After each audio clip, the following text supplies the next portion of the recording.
lugusid. Minu eesmärgiks ei olnud saada kangelaseks või loota, et äkki keegi kunagi mulle võlg, siis ma saan surra rahus ja mõelda, et minu amet on ikka aus olnud ja ma olen midagi asjalikku teinud. See kuidagi viisi nii läks, sattusin samale erialale. Mina olen siis Liina, kordan seda. 3. kooliaste on siis teismelised. Ma olen praegu lähtel olnud õpetajaks ainult aasta ja mul on nüüd hea meel, et peale seda magistritööks ma tegelikult mitte midagi ei teadnud koolist ja praegu tean ütleme siis nii palju rohkem, et ma ei tea ka üldse mitte midagi. Siis ma võib-olla tutvustuseks ütlen nii palju, et ma õpetan 4. klassi, ma õpetan 8. klassi, ma õpetan 9. klassi, 10. klassi, 11. klassi, mis tähendab, et mul on päris hea läbileige 2. kooli astmest tean midagi, 4., 6., eks ole, ja 3. on siis 7.–9. Selline küllaltki raske iga ja gümnaasium siis hakkab juba inimeseks saama, väga tore. Teismelised võib-olla sobivad sellepärast, et ma olen väga emotsionaalne inimene, aga sellega on konflikte ka muidugi, sest et ma vihastan, nemad vihastavad või koos vihastame. Ja kui ma panen kohe siia toreda mõtte ette, et selles mu magistritöö teema oli 2015, siis üks hirmus mõte, et ma vihkan lugemist. Võib-olla muidugi väga õudne raamatukogu hoidjatele ka sellised mõtted, aga see on küllalt ja minu igapäev. Võib-olla, ma ei tea, kas see on siis halva õpetajana, ütleme aeg-ajalt nii, et kui mul õpilased esitavad, et ma vihkan lugemist, siis ma küsin, et siis, et mis ma selle teadmisega peale peaks hakkama. Et lihtsustades ütlen, et aga see on su ülesanne. Nii on. Ma ei tulnud sulle küsima, ma ei pane sulle hinde selle eest, kui väga sa armastad seda raamatut. Kuigi tõesti see tuleb läbi lugemiskontrollide arutelu, ma ju näen, kas talle meeldis, või isegi kui ta kirglikult talle see raamat ei meeldinud, siis seda tõesti näeb. Lihtsustades aeg-ajalt on vaja lihtsalt öelda, et sa pead selle ära tegema. Lihtsalt see hirmutab. Hirmutab ka see mõte, kui õpilane ütleb, et mulle meeldi Eesti. Ei taha. See on igav mu jaoks. Ma ei näe mõtet, mis mõttes ma peaksin sõjaväega minema, mis ma peaks patrioot olema. See ka hirmutab. Lugemine ei ole.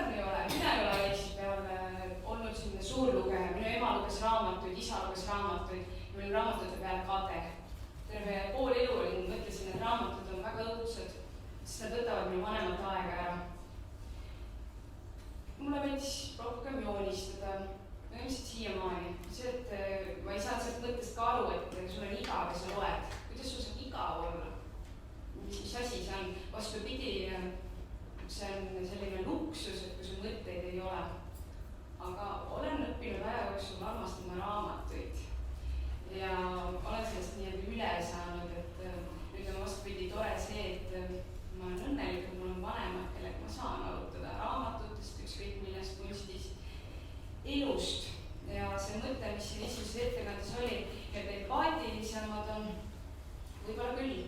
Võib-olla me ikkagi mõistame, kui lihtsalt on läinud hästi, et kui vanemad armastavad ükskõik kui ebaõiglane laps mina ei ole olnud, kui hästi nemad on tööd teinud, siis me kuulame üksteist ikkagi, mõistame, tahame mõista. Võib-olla see kuskilt on sealt tulnud, et me oleme harjunud lugusid tõlgendama, mõtlema.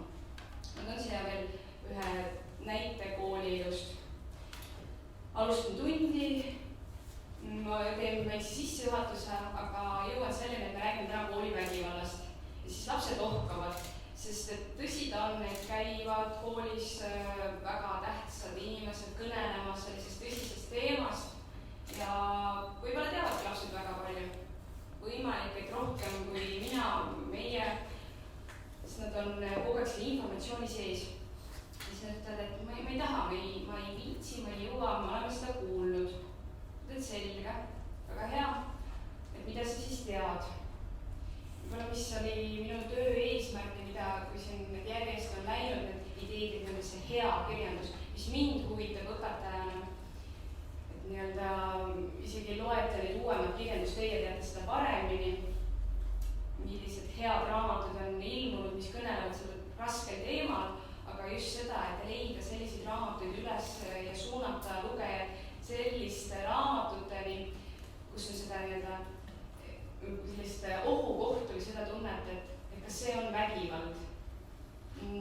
Selliseid näiteid, kus on nagu see küsitav, et minu jaoks võib-olla mitte küsitav, ma ei tea, võib-olla paljud jaoks selle küsitav, aga ma toon jälle taaskord koolist näited, kui lapsed omavahel vahetunni ajal kaklevad ja siis õpetaja tuleb ja ütleb, et ärge kakelge ja õpilased vabandavad seda, et aga mu klassivennal ei ole sellest midagi hullu, et me ju ainult mängime. Ja siis kuidas seda seletada niiviisi, jaa, ma tean küll, et te arvate, et see on mäng, aga minu jaoks ei ole mäng.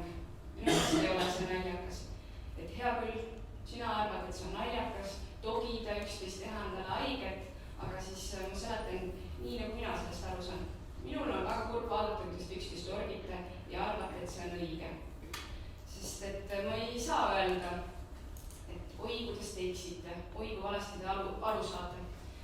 Et ma siis pean seda nii-öelda midagi uue aja teema, et ega mina sõnumina seda edastada. Et kuidas mina näen seda, miks see minu meelest on probleem. Sest et, ja teiseks, et kas ikka on selle sõbra jaoks aktsepteeritav, kas talle tegelikult meeldib, et talle haiget tehakse, see on ju küsitav. Aga selles koolivägivallast, et nagu oleks räägitud, nagu teaks, nagu tunneks, aga ikka ju juhtumeid. Ja mulle tunne küll, et kirjandus on ikka üks parimaid vahendeid, kuidas jõuda ka selliste raskete teemadega lugejani või õpilasena, noore inimese juurde. Ma kunagi mõtlesin, et ilmselt ma ikkagi õpetan teismelisi, siis 4. kooliaste, seal on 10-aastased, on mu lemmikud. Mulle meeldib näha seda sellist, ise 90-ndate lapsena ütlen aeg-ajalt oma noortele niiviisi, et kujuta ette, et 90-ndad sa vaatad Saksa reklaami ja mõtled, et see jogurt on kõige imelisem asi, vaatad neid seda odavat jogurtit, mis on säästumarketis, mitte säästumarkete väga aus pool, aga ütleme, ükskõik mõnes marketis see kõige odavam jogurt, mis on tulnud sealt mitte Eestis tehtud, sest meil on väga head piimatooted, see kõige odavam jogurt, sa näed seda reklaami ja mõtled, et see on eluunistus. Tahaks seda jogurtit, see tundub kõige lekkam asi maailmas.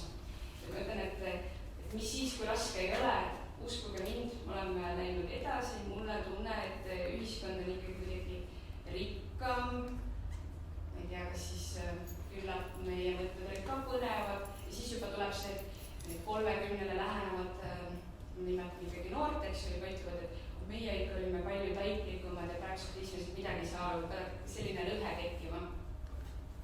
Ja küllap on mingisugused nihked, mida mina ei saa täpselt aru, millest nemad kõnelevad, mis on nende jaoks oluline ja nemad ei saa aru, mis minu jaoks oluline on.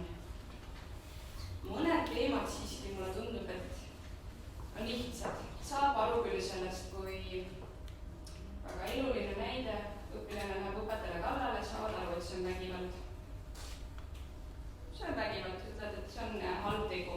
Ja siis on sellised juhtumid, et kas on see, et me mõnitame õpetajat, kirjutame, kas see on kuidagi tore viis, kas ma peaksin mitte kommenteerima, kui õpilane kirjutab Twitterisse näiteks, et õpetaja teeb märkuse, et õpilane magab ja siis on selline, et õpilane teeb sellist pilti, paneb Twitterisse, sinna roppsõnad otsa ja siis selliseid asju vist ei olnud jah minu ajal, aga küllap meil oli muid leidlikumaid viise ka, kuidas ahistada õpetajaid.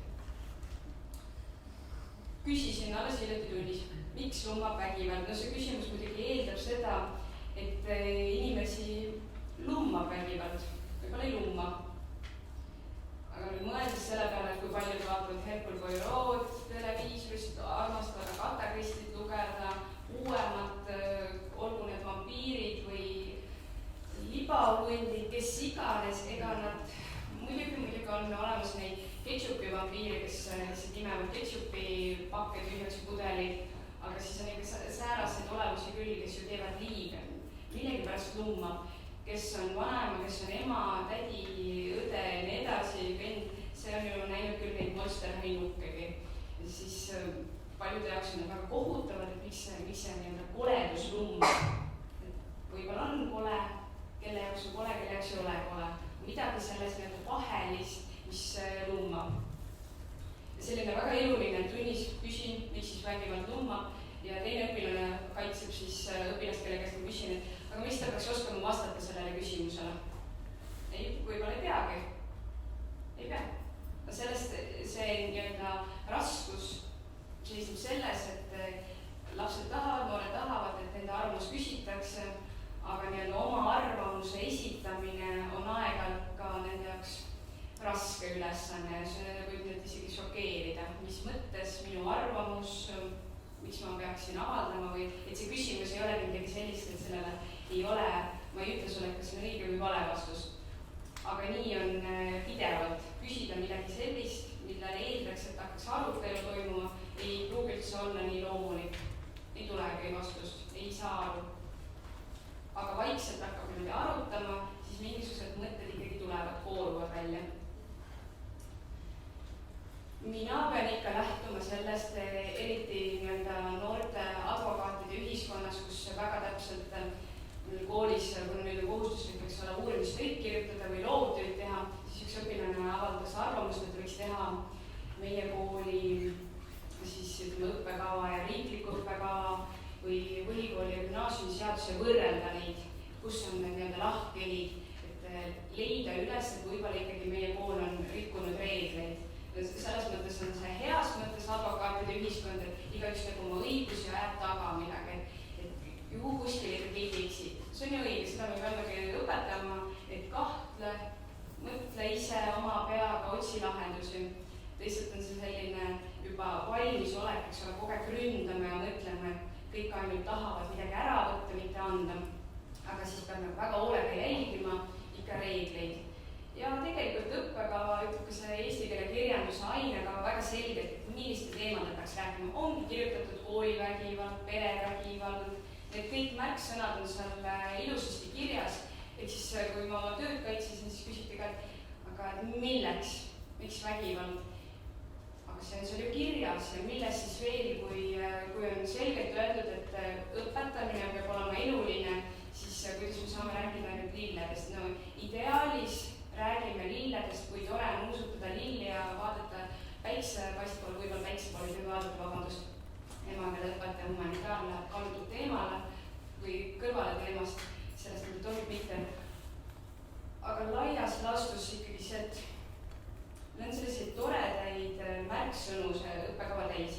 Ja ega nii see on, et 4. klassi laps ei pea teadma, mida tähendab väärtus. Ta peab teadma seda sisu, ta peab teadma, mis on moraal, väärtus, mis nii-öelda hea halb, eks ole, saama sellest aru. Aga siis tekib ikkagi huvitav selline üllatus, kui küsida, anda ülesandeks, et otsige sellest konkreetsest katkendist välja, et iseloomustada, et milliseid inimlikke omadusi tegelane esindab või siis õpilased küsivad, klass küsib, et mis asi see inimlik omadus on. Ja siis tekib selline ka üllatusmoment, et miks ära seda küsimuse esitatakse ja et võib-olla ei peagi teadma seda moraali väärtust, et hea on, et lihtsalt on hea kodanik ja see on oluline, aga siis ta on hea kodanik ja siis ma kiusan oma õpilasi ja toongi neile selliseid elulisi näiteid, ütlen, et kui vaata nahkast välja, et minna selle bussipeatus ja sa näed seal, et bussipeatuses kedagi kiusatakse, no mis sa siis teed? Ja siis õpilased ka vastu punnivad, ütlevad, et mis ma siis pean hakkama minema vahele, siis ma saan ise tappa, mis ma pean seda tegema. Ei pea, aga kas sa siis vaatad pealt ja noogutad? No meil alles Tartus, eks ole, väga Tartumaal oli juhtum, kus kõigil on väga hästi meeles väike poiss ja isa, kellele nii-öelda liiga tehti. No selline küünik tahaks mõelda, et kui väikest last ei oleks olnud seal kõrval, et kas siis oleks lugu märkimisväärne olnud või oleks olnud hoopis vastupidi juhtunud, et mees oli ise süüdi.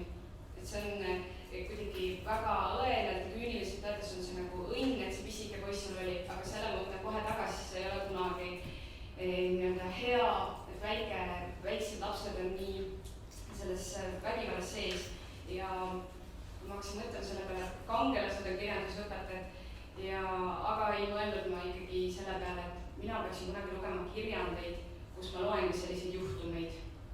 Et loen kirjandit ja siis pärast seda ei saa edasi parandada, et pakk jääbki parandamata, sest et miskit on seal mind ikkagi haaranud nii palju. Ja kui see kirjandus ikkagi tuleb, et tüdrukul on juhtunud väga kurb lugu ja ütleb, et tema isa oli süüdi, jõi ennast purju, see, mis temaga juhtus, eks ta ise ütleb küll, et poisid on jobud, kirjutab sinna kirjandisse, siis kirjutab, et ja see on mõistetav, su mõte on, ma nõustun sinuga, aga palun ära kirjandis kirjuta seda jobu poolt, mitte siis jagamist, kuigi see on väga valus ja sellega peab arvestama, seda tagasisidet saame ja siis mõtleme, et kuidas nüüd seda siis jääda rahulikuks ja mitte siis näidata välja, et ma nüüd tean sinu kohta, nüüd ma pean sulle igavesti kontrolltööde eest viia, sellepärast et midagi õudset on juhtunud sinu elus. Aga midagi nagu tahaks teha. Me ei tohi õpetajana tegelikult teada laste kohta, ei tohi teada paljusid asju, me ei tohi teada, mis ravimeid. See, et kui keegi saab esilase tõelatagi, ma ei tea, et kas tal on allergia, nii edasi. See, millised traumad on, keegi lihtsalt ütleb, et selle lapsega ole palun praegu natuke ettevaatlikum. Aga võib-olla see ongi õige, ma ei teagi. Minule sellest informatsioonist tegelikult ju peaksid piisama, kui keegi mind hoiatab, ütleb, et on selle lapsel natuke miskit kurvasti. Aga need nii-öelda väärtushoiakud ja hinnangud, igasugused uhked sõnad, mida see õppekava sisaldab, alusväärtused, ühiskondlikud väärtused. Ma siin alustasin, et kui laps ütleb mulle, et kellele seda Eestit on vaja või mis mõttes ma peaksin kaitsma meie riiki, ja siis see on selline pistoda, eks emaga lõpeta südamesse löödud, et kuidas, et see võib-olla see olekski emaga lõpetus on sellest, et kõik ümberringi ei ole õdede keskel kasvanud, vaid poisslaste keskel kasvanud, et seda nii-öelda patriotismi vaimus on ema kasvatanud ja alatanud, et Eesti ja nimed marmotahvlil, isegi Kivika raamatus on mõned sellised jah, et ikkagi Remark on nagu oleks parem raamat, eks ole, Lääne muutusteta, et miskit lihtsalt automaatselt paneb seda raamatut armastama ja mõtlema ja siis selliseid väga aatelisi seisukohti ka esindame või lastele ütleme, et vaadake nüüd enda ümber, mõelge, et kui sinu klassivennad peaksid praegu sõtta minema, kas oleksid valmis ja võib-olla kellelgi on sellest kasu, aga siis tuleb sellega kuidagi ka toime tulla, et aga praegu meil ei ole vaja minna. Nad on ilmselt valmis minema homne päev, kui see nii juhtub, aga ma ei saa nüüd oodata, et täna mulle selliselt sama sinimustvalgelt riiskavad. Neil on praegu muud mured ja mõtted. Et see ei tähenda, et neile see ei meeldi või mis meeldi, keegi ta sõtta minna, et nad ei ole valmis. Aga see on need teemad, see on siis juba see väärtuskonflikt, et mingisugused muud mõtted on. Aga et ei teagi, mis asi on solidaarsus. Võõrsõnad on nende võõrad. Ja see väärtuste olulisus, kui siin on juba vihjatud selle peale, et need toredad maagilised sõnad, mida riik tarvitatakse, et multikultuursus ja mõtlen ka selle peale, et ühel päeval 4. klassiga oli sõna, seal oli tegelikult üks nimi, mida ma ei suuda meenutada, aga keegi automaatselt luges, et see oli homo ja siis küsiti mu käest, et mida see homo siis tähendab. Ja siis seletasin ja siis 4. klassi lapsed tegid niimoodi, et iu, ja siis ma küsisin, et aga kui tüdruk suudab poissi, siis tuli ka see iu, kui tüdruk suudab tüdrukut, sama vastus, poiss poissi, poiss tüdrukut ja nii edasi. Et nii või naapidi tuli see 4. klassi tüdruku jaoks iu, eks ole. Et seal isegi ei olnud küsimus, et kes, aga küsisin siis, et kas teil oleks vahet, kui mulle meeldiks, et selle asemel olen abielus mehega, aga mulle hoopis meeldiksid tüdrukud, kas see siis muudaks seda, kuidas ma teid õpetan või suhtumine minusse. Ja siis väga asjalikud, sest neil tuleb arvestada palju globaalsemad noored, nemad käivad, eks ole, talvel vahepeal Tenerifes, tulevad tagasi, siis neil on erinevad spordivõistlused, üritused, loevad raamatuid, õpilane tuleb kooli, ütleb, et minule isa ostis raamatu, no ma pidanud raamatukogust võtma, minu isa ostab raamatu, see on väga tähtis teadlane. Siis on oluline nende jaoks rõhutada, mis neil on olemas ja teatud asjad on muidugi nende jaoks ka loomulikud, et ongi kodus raamatud.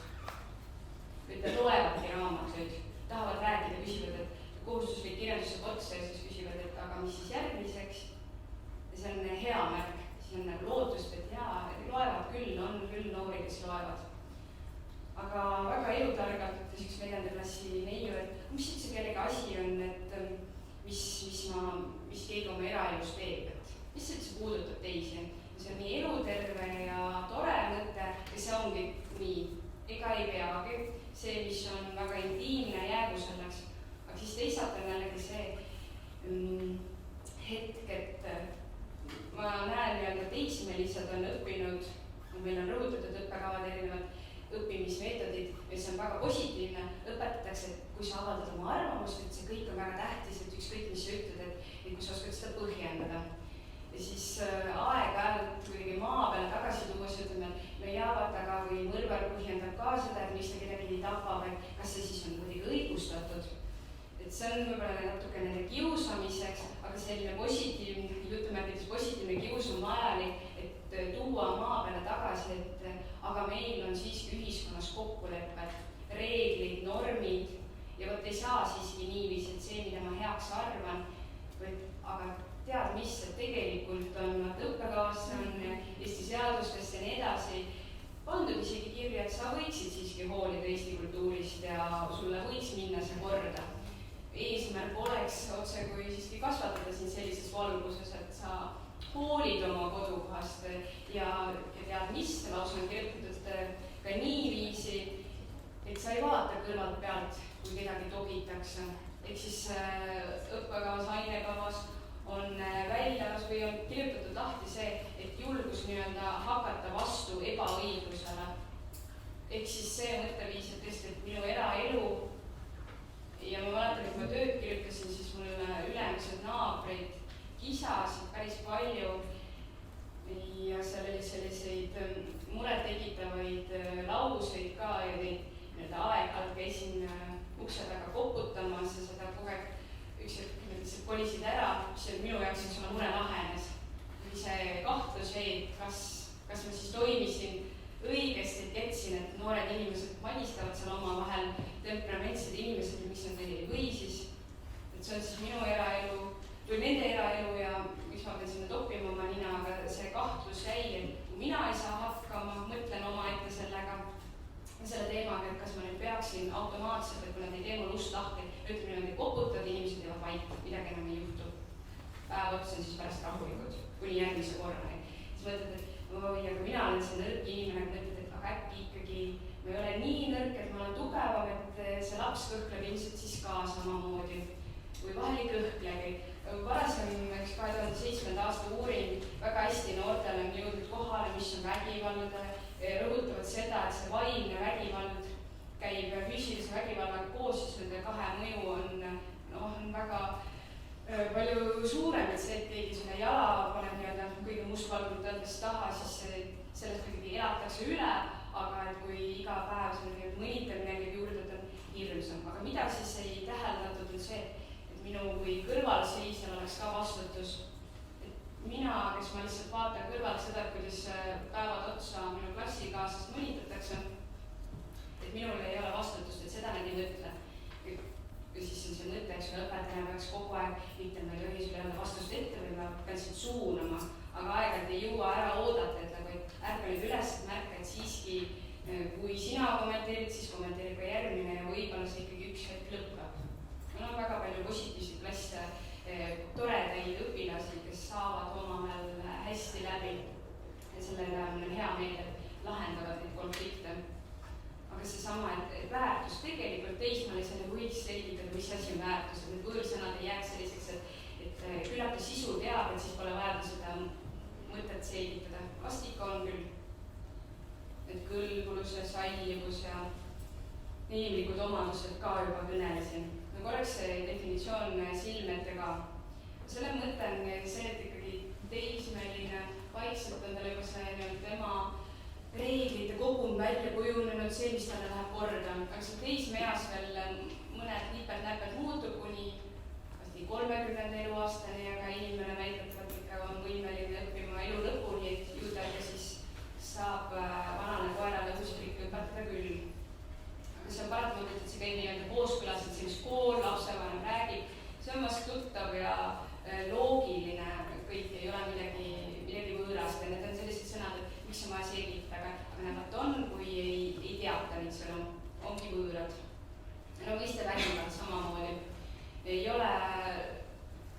lastepsühhiaater, ei ole psühholoog, ei ole minu jaoks igapäevaselt ei ole seda nii-öelda kitsa ja laia tähenduse mõttes vägivalda vaja eraldi selgitada. Aga seda küll, et nii-öelda ütlen see, et praegult on ka ühiskonnas väga laialt, eks ole, teemas, et kas see, et me midagi kuskil kommenteerime, kuidas siis seda reglementeerida, et saaks ikka karistatud ka, kui minnakse üle piiri ja see ongi kõik väga subjektiivne ja siis me võime ka muutuda selliseks solvumisühiskonnaks, et kõik solvuvad, eks ole, ja kaevuvad kõikide peale. Aga me ei taha ju sellist ühiskonda ka, kus võibki öelda kogu aeg teistele halvasti. Aga mis selline õpilaste arusaam, et see, et tasub küsida, mis on vägivald, kas nad ikka on kuulnud sellest kõigest või kuidas siis läheneda sellele teemale uutmoodi. Need väärtuspõhised diskussioonid. Mina olen veendunud, et kõik varasemad kirjandusõpetajad on väga head tööd teinud, et mingid sellised uued suunad ja lahedad meetodid, millest räägitakse, et kui praegu kujundab hindamine, siis minu meelest on kõik emakeeleõpetajad ammust aega andnud tagasisidet, kõik kirjandid on alati olnud, kas on see punane, roosa või lilla värv ja nii edasi, värv pole ju vahet, aga tagasisidet on alati saadud, ehk siis need uued mõisted, pead nagu kartma, et midagi enne pole tehtud, on küll tehtud, nüüd me anname neile nimetused ja sa oledki teinud väga hästi kõike. Aga no see on tuttav teema, kõik lihtsalt laste nii-öelda raamatutest rääkida niiviisi, et mida sina siis teeksid seal selle tegelase asemel, see on ilmselt väga tuttav ja siis lastagi nii-öelda rahulikult kulgeda, et võib ka eksida, et aga see on hea turvaline, me räägime raamatust, me räägime rollimänge ja siis me saame eksida, see on ju parem, kui lasta eksida. No ma vaatan aknast välja ja mul õpilased sõidavad mootorrattaga 5 peal ja siis on mul ka see hetk, et kas ma olen nüüd väärtus on see, et olen lojaalne oma õpilastele, ei kutsu kohe politsei või siis ikkagi mõtlen, et nende elu on natuke tähtsam kui see, et ma olen ebapopulaarne õpetaja. Et nad iga päev lastele ka õpetada seda, et tegelikult sa teed iga päev neid otsuseid ja sa validki niiviisi. Ja mida rohkem nad mõtlevad ja valivad, siis on lootust, et nad näevad neid mustvalgete situatsioonide asemel rohkem neid halle värve kaasa. Ja seda vägivalda, mis on väga kiirustama vägivalda, kirjanduses on ju kõikjal, mis on võib-olla see, et mulle meeldib fantaasikirjandus, mis on selline, et läheb näiteks sõrmust lisades või läheb see väike käevik läheb seikleb ja tegelikult näeb väga palju õudusi ja pidevalt juhtub temaga midagi, aga see ei tundu üldse kuidagi õudne ja hirmus, sest et see seiklus on üle, aga sellele võib korraks peatuda ja mõelda, et siiski kangelase valikud ja kui läheme edasi see fantaasikirjanduse kangelane, aga tegelikult ju ka sõjakangelased, ükskõik päriselu kangelased, et kas see kangelase valik on ainult tema valik ja ta peab lihtsalt leppima, et meie pärast keegi sureb, et saab seda sama fantaasikirjandust, vana raamatut väga hästi kaasajastada rääkida. Tõttan edasi kiirelt, küsin lõpus. Vastan võib-olla tuttav müürililleks olev siseärus, et mida ma siis kõige olulisem mõtlen see, et teie teate raamatuid, tunnete, märkates selliseid tekste, kus võib-olla ei ole see, et Maria vägistati ära ja siis tal oli väga kurb kõik ja siis lõpp oli väga hästi, et selline, mõtlen seda väga traagilise lood ja väga kiireks mingisuguse sisu kokku võtta. On sellised raamatuid, mis on väga äkiliselt lõppevad, võib-olla ei ole veel aeg-ajalt näiteks noorkirjanik, see teema, kui see on veel ta jaoks võõras või isegi tuttav, siis ta tahab seda hästi kiirelt ära rääkida, need raamatud lõppevad küllaltki ootamatult, et järsku on kõik asjad lahenenud, enne nii must, aga võib-olla noore elus aeg-ajalt ongi nii, et hüppad jõkke, aga siis ikka päästetakse ära ja siis ongi kõik hästi, võib olla küll nii. Mulle meeldib näiteks raamatu Müürililleks olev siseärus, mis on film olemas, küllap on taolisi raamatuid veel ja ka raamatukogu hoidjaga õpetaja ülesandeks, et otsida sellised tekstid, kus ma toon sellest raamatust näite, et seal muuseas jutustatakse kuidagi ääri-veeri vägistamise loost niimoodi, et nägi midagi peal, aga see on nagu nii selliselt mugavalt, hästi lihtsalt jutustatud, et see peaaegu oleks nagu märkamatu. Ja võt selliseid tekste otsida, kus on need sisse peidetud, hästi ettevaatlikud, kus ei ole selline, et me kõik saame aru, et siin just juhtus midagi väga hullu, vaid sellised tekstid, kus on see, ei pruugi automaatselt aru saada, et seal oli midagi traagilist. Täiskasvanud inimene, kogenud inimene võib-olla mõistab seda, kas see noor inimene, võib-olla isegi, kui ta on olnudki selle jama sees, kas tema, me läheme nii-öelda nende normidega kaasa, et kui terve klass mõnitab kedagi, siis ma arvan sellega ära, et see ongi meie norm, eks ole. Nii, julgen, kutsun nii-öelda esile, või kutsun ka seda, nagu siin enne Juhani rääkis, kuidas tema on käinud rääkimas, et seda sama mõtet, et kui kutsuge julgelt kirjanikke ja neid inimesi, kes teavad ja selliseid toredaid mängukesid. Kui te vaatate kodulehekülgi, siis te saate päris kiirelt ka ise teha mingisuguseid isiksid töölehekesi, näiteks siin on need nii-öelda nüüd või mitte, vägistaja mainisud haige või seksuaalne hälvega, et lasta lahendada, mis noor inimene arvab, mida täiskasvanud inimene arvab. Ja siis vaadata, et mis see nii-öelda õige vastus siis on. Seal ei pruugi muidugi täpselt, eks ole, nii lihtne see olla. Et julgeda katsetada ja natuke võib-olla sellised mitte väga mugavatel teemadel rääkida, eriti mis puudutab võib-olla meestest, noortest meestest ja sellest, et kui mehine peab olema või tütarlaps väga naiselik, stereotüüpidest, mis on ikkagi ääreveeris ja kõik jõuab selleni, et nende vaimne vägivald, mis võib üks hetk ka minna füüsiliseks, et see sallivus ja see, et me oleme ebatolerantsed ja vägivaldne teevad nii-öelda käsi käes omavahel.